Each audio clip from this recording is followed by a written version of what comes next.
The Denver Nuggets beat the Orlando Magic 126 to 115. They had us kind of worried in the fourth quarter, but Cam Johnson hit a corner three, and then got fouled, I think, on the next play, or the next offensive play, and then made 2 free throws to send it home for Denver. This is their second home win of the season. They've struggled playing at home for majority of the season so far. This is only their second win, but thankfully they got it against a really good Orlando team. Orlando had Franz out and Jalen Suggs out, and a slew of other, I think Silva is out too. So Orlando's dealing with a lot of players that are out, but Denver Nuggets are also dealing with a lot of players that are out. Aaron Gordon and Chris Brown were on the sidelines watching the game.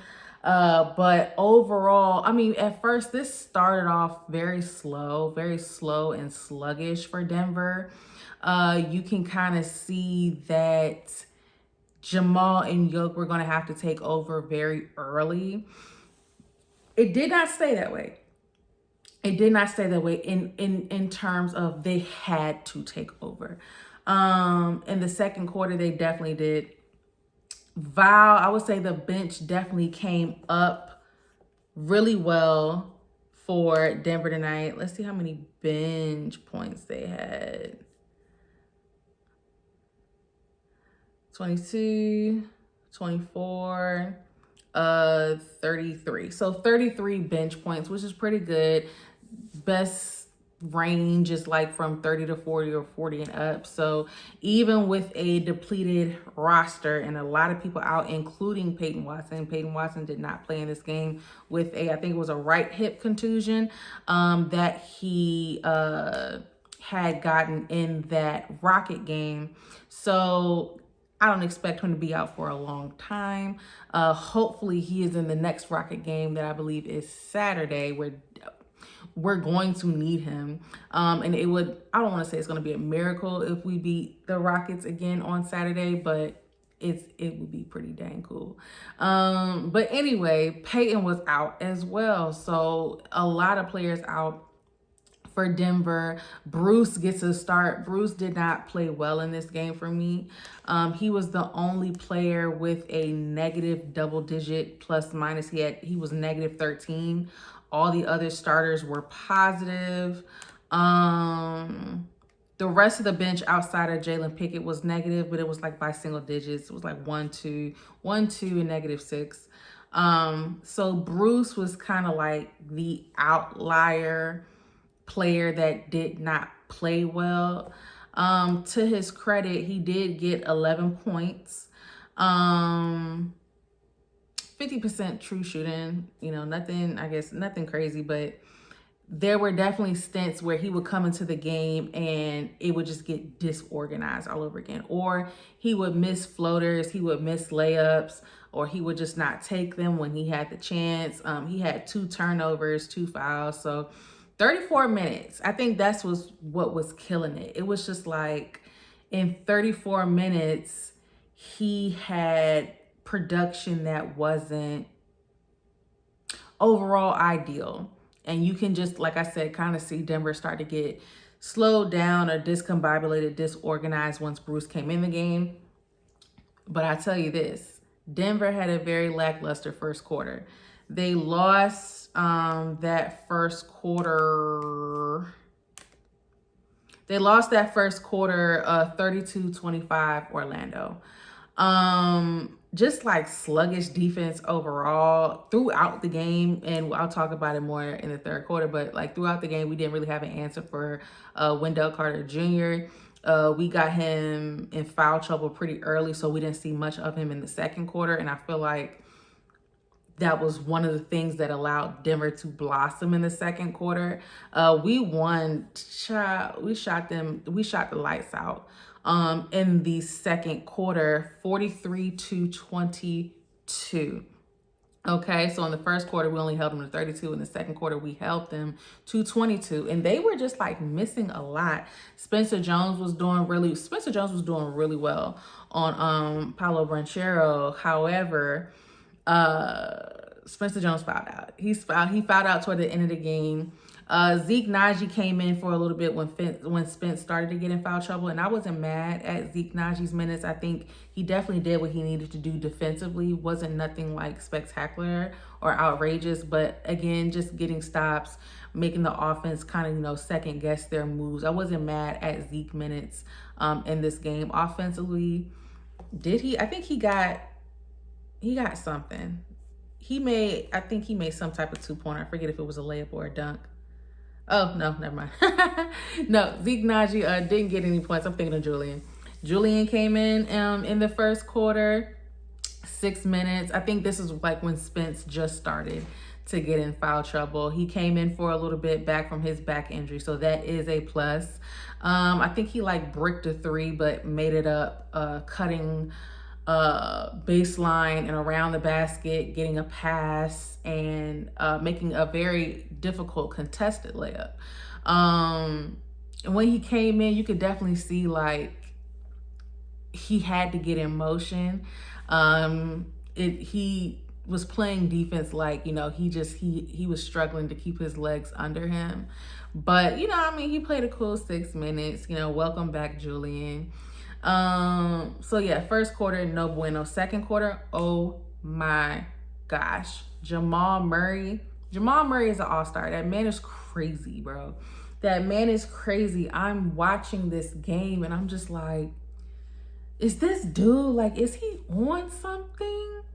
Is he on something? Like, did he take that, what's that drug in Gen V?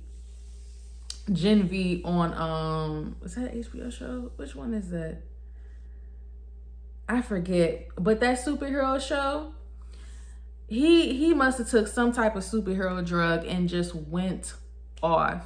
That man scored 20 points in the second quarter alone. There was a stint. I mean, he was just making back-to-back threes, like contested threes. And it started when Jalen Pickett came in the game. Jalen Pickett had a great game. I love this game for Jalen Pickett because there's been so much conversation about what are they going to do? What are they going to do with the backup point guard position? What are they going to do? What are they going to do? What are they going to do? Because, I mean, it's like, yeah, you got Bruce, but it's just like, Bruce isn't really producing like that. As much as you want him, you know, for a vet men that you brought back from your championship team, he's just not producing like that. He's not being as aggressive towards the basket. I will say he's not causing as many turnovers as our backup point guard last season, but he's also not scoring as much. He's not taking as many shots and he's not scoring as much. Or I'll also say not causing as many fouls as well. I think Bruce had 2 fouls, 2 turnovers, 2 fouls, 5 of 11 from total field goal, 1 of 3. Yeah, Bruce did make a much needed corner 3. I'll give him that. But overall, he wasn't really able to do much defensively or offensively. Defensively, he seemed kind of out of whack because Orlando is a big team. Just bodily wise, they're a bigger team. And I think that definitely hurt Denver in some stretches when they did have Bruce in, and, you know, because Peyton's just not there. But what I will say is that overall, like Tim, the second unit in general played so well. Val was able to definitely keep the game going without Nikola Jokic. I just love the confidence that he plays with. And you know Val, when he's feeling himself, like he'll shrug his shoulders off a little bit. He'll like push his arm out or whatever. So I love Val as an addition to the Nuggets. But I mean, I'm talking about he only had 5 rebounds. It feels like more. It definitely felt like he made more, probably because they counted more. So out of those 5 rebounds, he had 3 offensive rebounds. And I remember they were definitely offensive rebounds that they needed because they were being caught at a time. A few of them were being caught at a time where Orlando started to make a run. And so Val He has some great fadeaway jumpers, yo. Similar to Jokic, just kind of like backing down. What was the man's name? Backing down the Magic Center, whose name is Bizade. Oh no, Bistazzi. I like Bistazzi in this game, you know, for what he could accomplish. But I mean, you're still playing against Nikola Jokic, so you're gonna struggle regardless. But no, Val had a great game, similar to Nikola Jokic, kind of just backing him down and getting a layup, or honestly getting just a fadeaway jumper. Val shot a lot of jumpers. I mean, he only had 10 points, but they really counted when they needed to. Tim has such an impressive game. Tim had 12 points, 5 of 8 field goals in general, 2 of 4. Tim's shots all came like at the right time. Like they all hit when we needed them to hit. And he only missed 3 shots in general. Tim, and he had four rebounds. He was a -1. I think he had like 2 turnovers. Only had like 2 turnovers, but he played really well this entire time, especially in the second quarter. Let me see here. The second,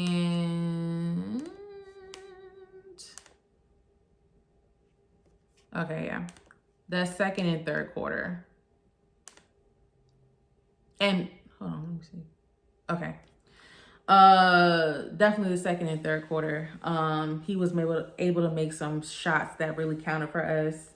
Cam had 19 points in this game. I enjoyed Cam. Again, everybody had a sluggish start in the first quarter.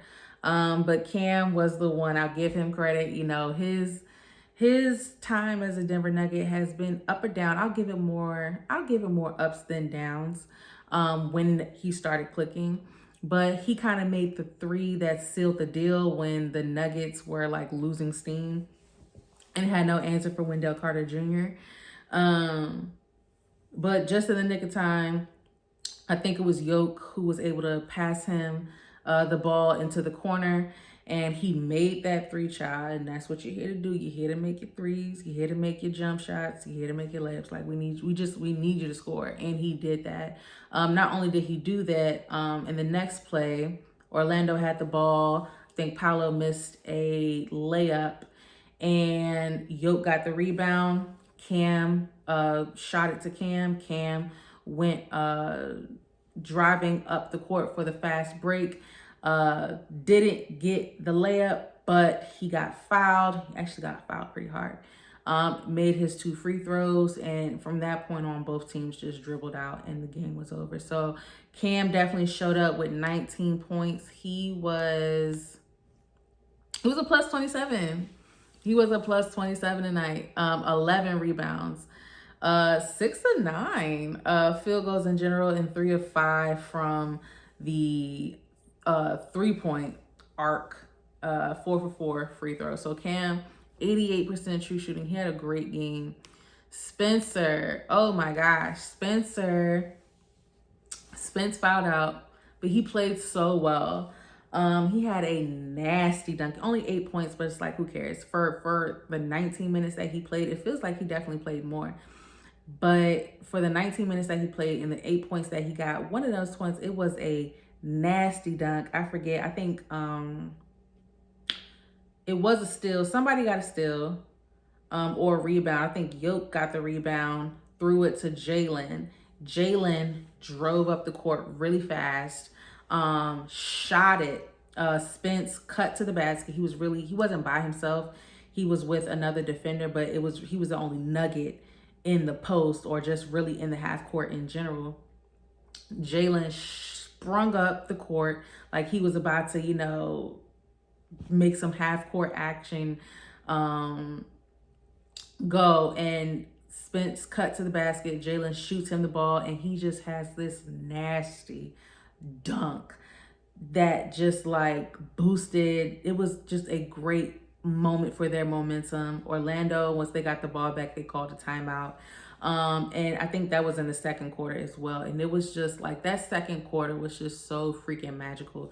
The third quarter, Wendell Carter Jr.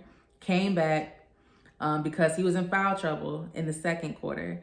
So he came back, and it's just like they kind of lost that momentum real quick. Wendell Carter Jr., he had a great game. Denver didn't really have an answer for him. That answer would generally be Aaron Gordon. And especially since we don't have Peyton, like it was really hard to contain anything that he did. Going back to Spence, he did foul out. Paolo was baiting him a lot, but he was playing really good hard defense on Paolo. But yes, so third quarter we did not have Spence didn't play much because we didn't have an answer for Wendell Carter Jr. So it was kind of going back and forth. But I think, yeah, Yoke was able to do Yoke things. Our bench was kind of non-existent other than Tim in the third quarter. Cam and Yoke kind of took over for the third quarter and was able to just kind of keep our heads afloat until we got to the fourth quarter, where it still kind of went back and forth. But that fourth quarter, again, the second unit was able to hold it down in like the first 5 minutes. But from that point on, Orlando started to go on a run because, again, Wendell Carter Jr. is just, he's very strong, very intelligent. A lot of second chance points from him, a lot of, hiding in that dunker spot and not really having anybody to counter. He also made, I think, like 2 or 3 threes that like really hurt us in the moment. And then Orlando was just like playing the foul game. They were just able to bait back-to-back fouls off of Denver to just narrow those margins. But like I said, Cam Johnson, he was able to hit the 3 that kept our head above water to say like, okay, we're going to win this game. We'll be fine. Because I'm telling you, the second unit in the first quarter, they were able to take the lead up to 19. That was our highest lead, okay? But just down the stretch, I think dudes got lazy. You just kind of see the league just kind of dwindling away. Guys kind of got lazy. They were trying to run down time. And, when you're running down time, you're not even giving yourself time to make a good play or make some good, like, shot creations. So there was a stint where Denver was just, like, not really making shots. And Orlando was speeding them up, making their shots. But, once we got down to it, it was like, okay, let's really focus here. We were able to get that 3 at the end. Cam gets fouled, free throws. Both teams dribble out, game's over. So overall, a hard-fought win. Denver has been having a lot of hard-fought wins lately, especially from Atlanta, and the last win over the Rockets. We play the Rockets again Saturday. It should be a lot of fun.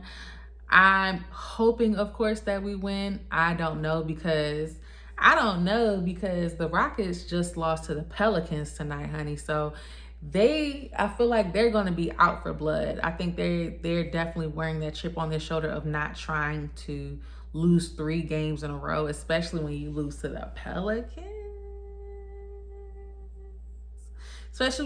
Pelicans. I think when they play Denver on Saturday, they're going to be out for blood. So Denver has, some rest on Friday, and it's another game. Let me see, is that a home game? Yeah, that's a home game. So we'll see. I'll be back Saturday. Let's see, when is that game? When does it start? Oh, it starts at 5 p.m. All right, cool. So I'll be seeing y'all Saturday night with my analysis on that game. Until then, I hope this has been a good recap for y'all. And I will be back with more later on. Until then, have a good one.